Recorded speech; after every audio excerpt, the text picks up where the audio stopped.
Welcome to CAT channel, Civil Agriculture Tutorial channel. Today's subject is the percentage of carbon in steel. Or let us discuss what is called steel.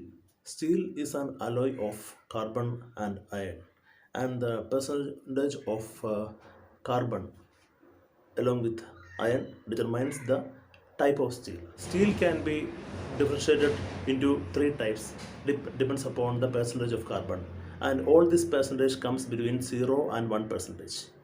So when it is 0 to 0.2 percentage of steel, it is called low carbon steel, and when it is between 0.2 and 0.5 carbon percentage, it is called medium carbon steel, and when it is above 0.5 percentage to 1 percentage, it is called high carbon steel.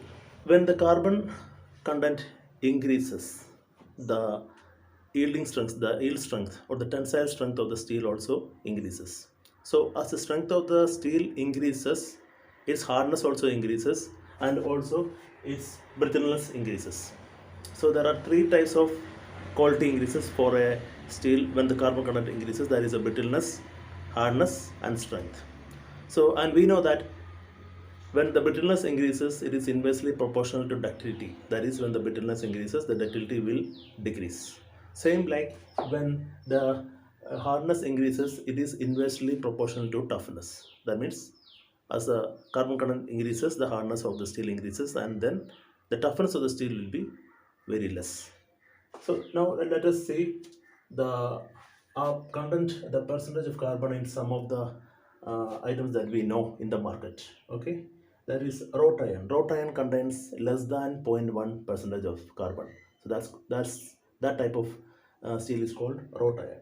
And the usual steel that we are dealing with in market is between 0.1 and 0.15 percentage.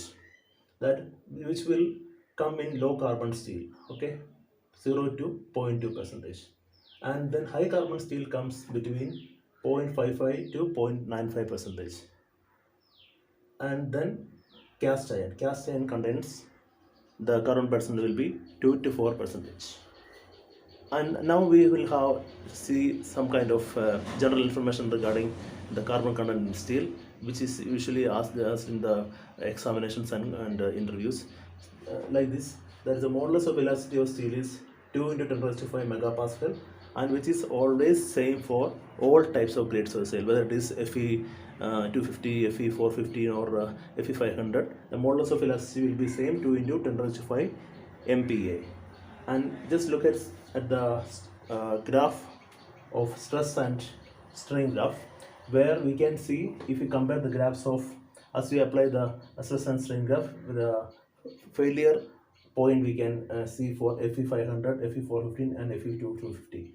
So at an initial stage, that the initial slope of stress and strain will be same for all grades of steel, but after that, if it is Fe 500, this will fail at this level, and Fe 415, it will take much more time, it will fail at here, and when the carbon content is less for Fe 250, it will fail at this side only. So as the carbon content increases, the failure chance, the time taken will be very less.